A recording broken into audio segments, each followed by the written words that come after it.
organized more than 30 of these conferences here in Massachusetts throughout New England. And one of the most exciting and interesting tasks is figuring out who is going to be the keynote speaker. Who do we have come to get folks psyched up for the year? We basically always look for four things. One is we find someone who has some star power. Is there someone who can draw the big crowds to the event? We're looking for someone who knew our issues, had to be versed in environmental issues, and understood the public health conditions. We're also looking for someone who understood that it's not just about knowledge, but it's about mobilizing communities and about building grassroots power to build our capacity for change. And then finally, we're looking for someone who is not afraid to stand up to the powerful people in our society and speak truth to power and dig in their heels for the fight. And we've had some great speakers over the past 25 years.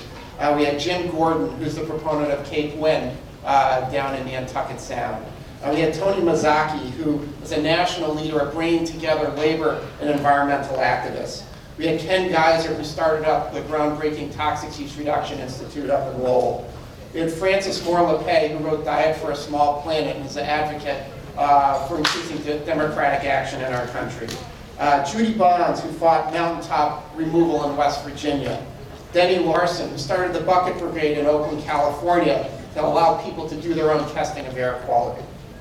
Ultimately, the best speakers were folks who clearly saw the pattern of corporate polluters, flaunting the law, and endangering our environment, and also saw that our government officials were not quite as aggressive as they should be.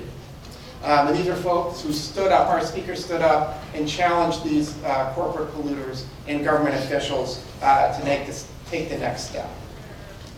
I think our keynote speakers not only politically thought the right way, but personally were folks who challenged themselves, who went outside their own comfort zone and worked from their heart, spoke from their heart, and stepped out of the mainstream of their professional life to raise their voice and mobilize a movement. And I think those speakers were the best speakers because that's who all of us are. There are people who have an analysis of our society and see what's going on. And there's the folks of us who have really taken a step out of our zone of comfort. It's taken that step to knock on that first door or to make that first phone call, which is not so easy, but it's gone out there to change how your community is looking at your issue. So we're excited to have Jan here today because he fits the mold of a great featured speaker. Star power? Yeah, there's a New York Times bestseller written about his work in Woburn. He knows the issues. He does. He's not only an expert on toxics, but has recently been doing work on energy issues and knows toxics and energy issues and environmental laws. He understands the need to mobilize. Yes, he's a lawyer, yet he understands that FACE, the original community group in Woburn, was the key for helping him move ahead his lawsuit and bring justice to his community in Woburn. And since Woburn, he hasn't stopped. He's worked with communities in Carver, the Wenham Watershed Association, folks in Groton around contamination there, and is currently working with folks in Wilmington and Air on their environmental issues. And standing up to powerful interests, this is Jan Schlictmann in a nutshell. 30 years ago, lawyers didn't stand up to powerful polluters, but he took on the case in Woburn. He saw the wrongs that were done and worked with the community, the churches, and the local groups to bring justice to Woburn.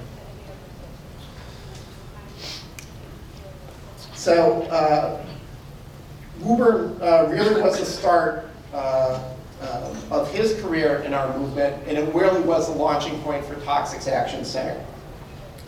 It really was a thing that broke the ice and allowed folks to feel comfortable and to have the resources to go out and fight their local community issues. So I want to invite Jan to come up here, who's going to talk for about 15 or 20 minutes, and then we're going to have a Q&A session after that, so we can hear about his career and what he thinks we need to do out in our communities to solve our problems. So Jan?